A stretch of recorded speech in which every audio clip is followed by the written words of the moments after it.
Are being shared in this room this afternoon.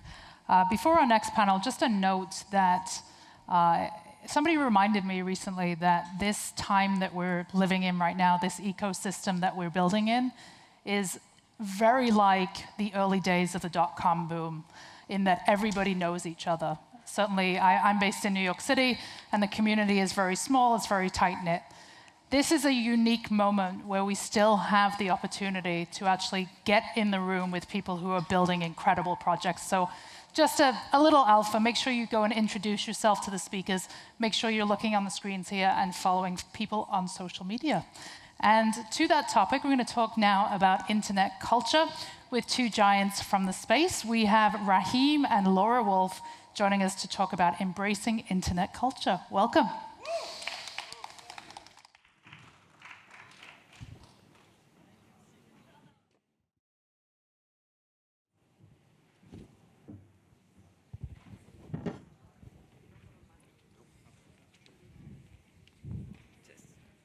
Okay. Hello, everyone. Thank you for being here. This is super exciting. I'm so grateful to be invited as a speaker. NFT Paris is my favorite conference, NFT conference. I'm here with Gigi. She's clearly a catfish. So here we go. But I'm here to talk about internet culture. And I told my friend Rahim to be part of the conversation with me because he's very into the space, very into the culture. And I think he can get a lot of input in this topic. The reason why I chose this topic is because I think more than just the tech and everything that we do in the space, I think there is a foundation of all of it, which is internet culture. And I wanted to talk about it because we can go a little bit into asking ourselves, what is internet culture? Where does it come from? What does it represent? I think we started creating content on social media very early on when, all the social media platforms were being created, but we didn't really know what we were doing. We were just posting things that made us feel something, that made us laugh, or, that we wanted to share with our friends, or just have someone to witness what we were doing in our life. And we were just sharing things like we never did before. So our way of communicating with people was more into the public, and we became more than just consumers of content, but we became creators. The fact that everyone that we know and ourselves became creators means that we started creating a culture, which is the internet culture that we know nowadays. Yeah, I think that's very beautifully put, because I believe that there's an extension of ourselves that we put out there just by creating. And I know we call it creating, but even when you're documenting your life, you're talking about what you're interested in, all the places that you're going, you are in some ways creating content. And I think it's just become so second nature to us being extended into the digital world. Our social circles have become bigger and bigger, right? And I think it's a seamless way for everyone around you to kind of keep up with who you are, what you're doing, what are your interests. And I think it kind of all comes together when we are honing in culture and content and just extending ourselves in the digital world.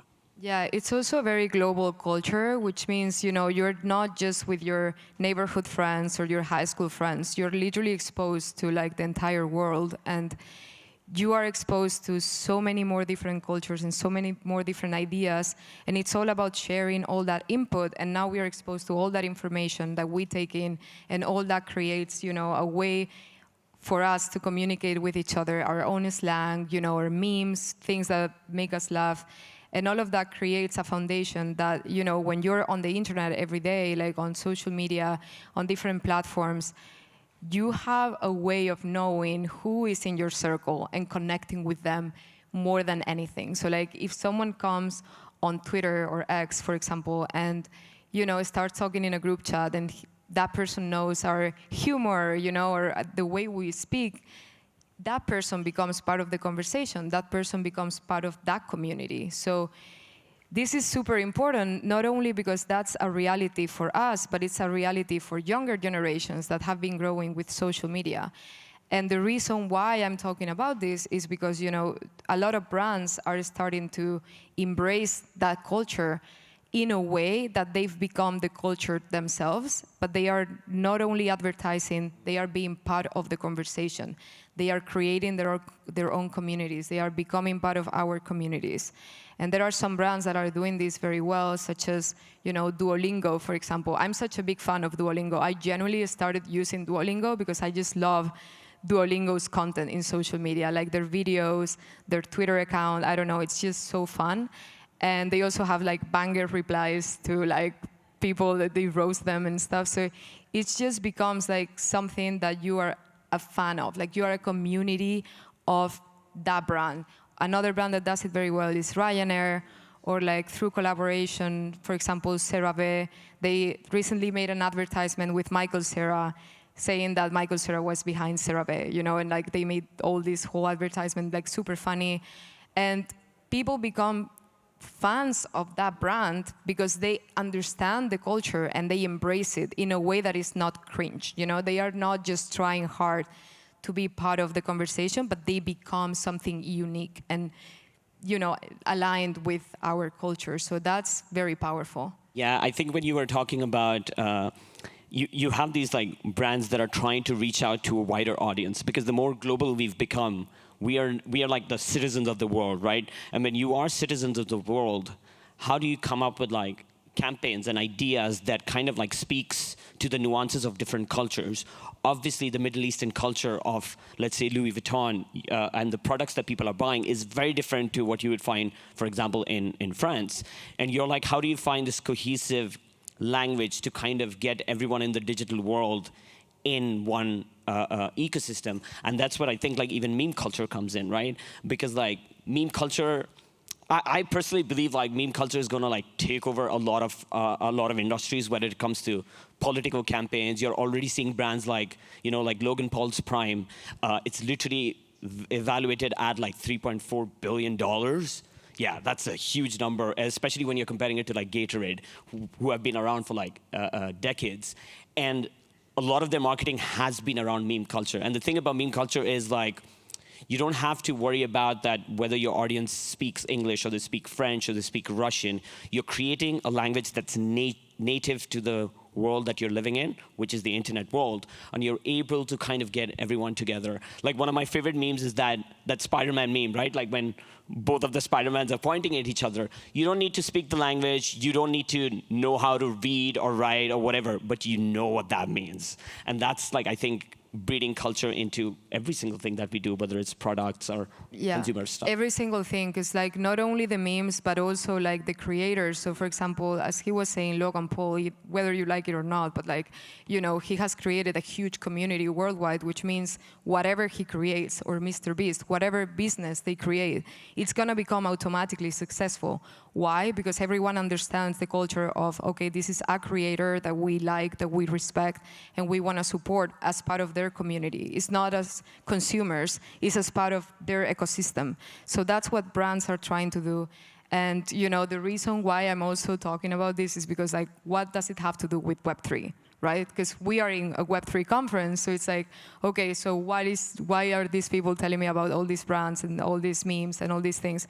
Well, because Web3 is essentially based on internet culture. Like the foundation of Web3 is internet culture. So either you understand and embrace internet culture, or you're gonna have a very hard time trying to embrace the Web3 space, because it's like the foundation of all of it.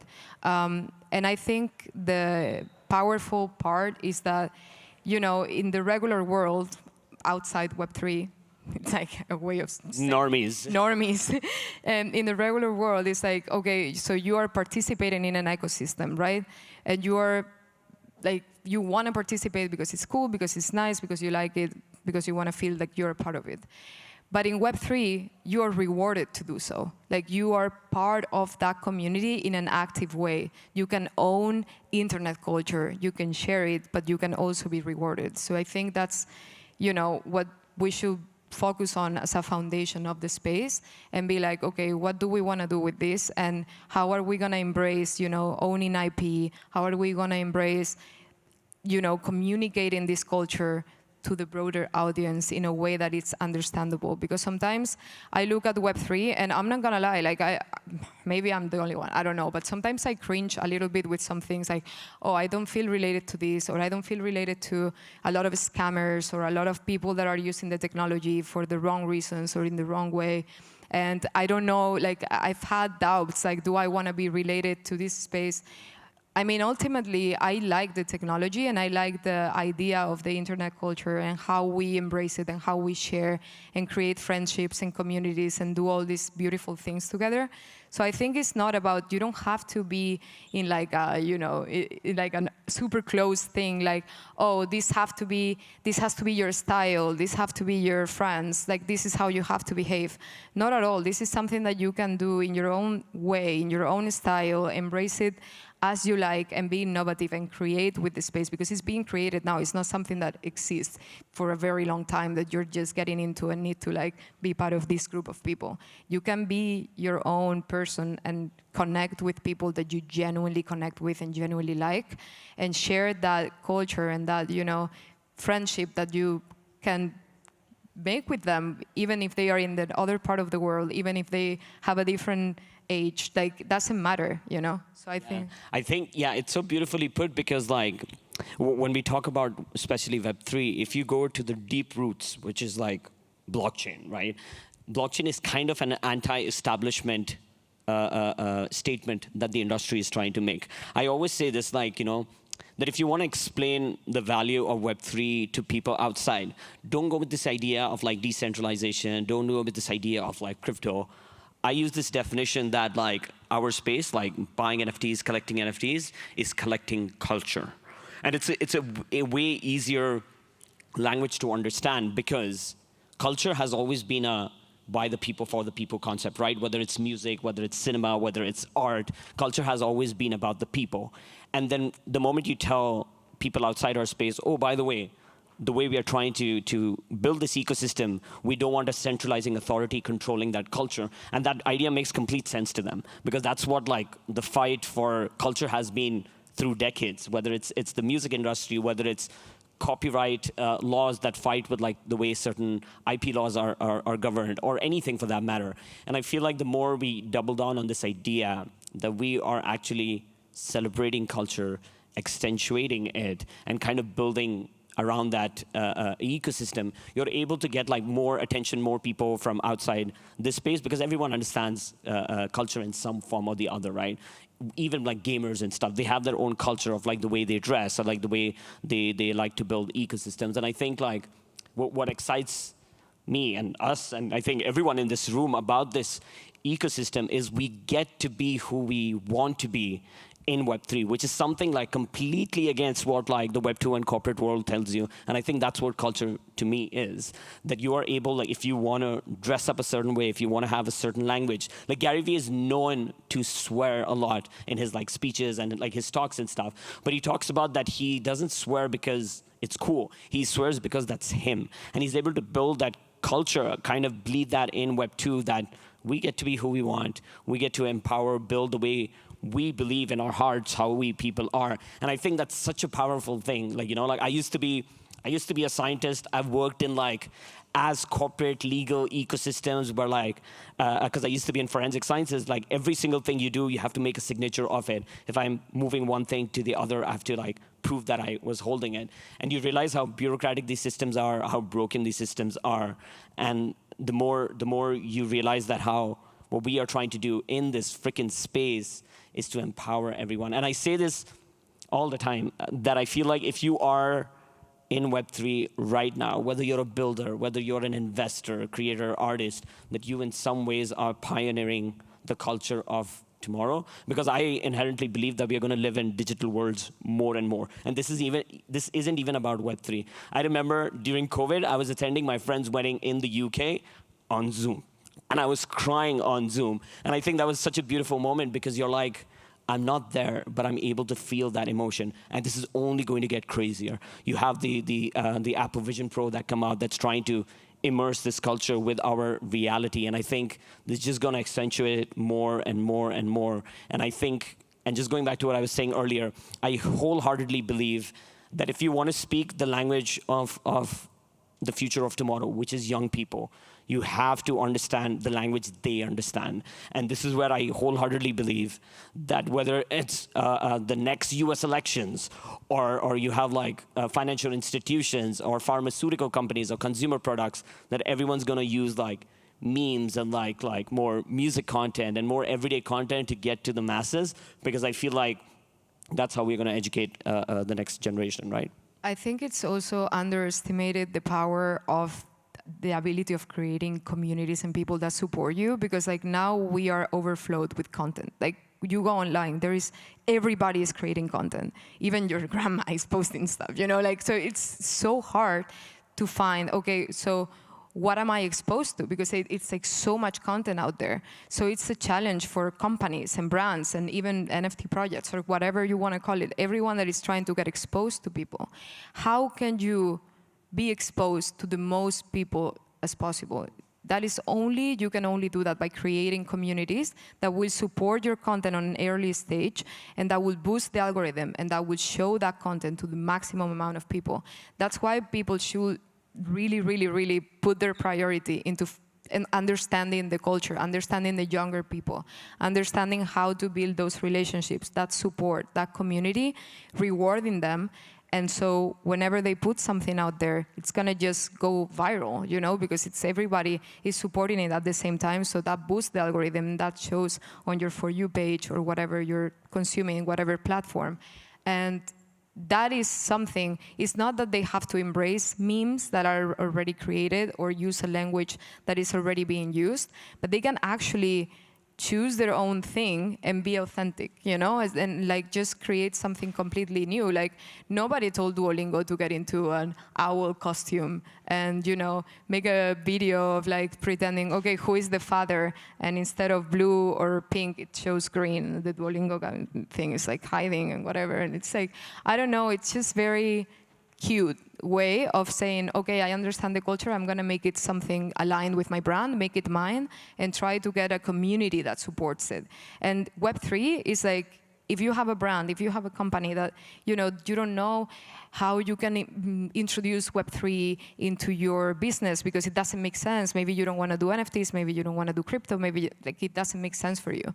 You don't have to do something like that. You can just learn from community creation, you know, how to communicate with people, how to reward them, how to embrace the culture and thrive from it, you know, because even Pudgy Penguins, what about their toys? They sold thousands, hundreds of thousands of toys. And, you know, they couldn't have done that without a community that initially supported them and made them what they are now. So I think it like in our space, we are able to have brand ambassadors in certain communities, because if you're building this culture that I always explain Web3 to people outside our space, that it's a win-win-win situation, that we want like all parties involved to win. And that's what the ethos of Web3 is. And I think like the moment you explain that, it kind of makes sense, because then you don't have like these middle institutions growing. And when you harbor that culture, you realize that, okay, if I win, if I contribute, whether it's even like giving my opinion and giving my suggestions to these companies, that they're going to listen to us as community members and they're going to work on better things or build or pivot or double down on certain products, it just helps our ecosystems for us to build better. Like I think like, it's a cliche definition, but they say that the difference between your customer and your community member is that you have instant feedback from your community before you actually launch the product.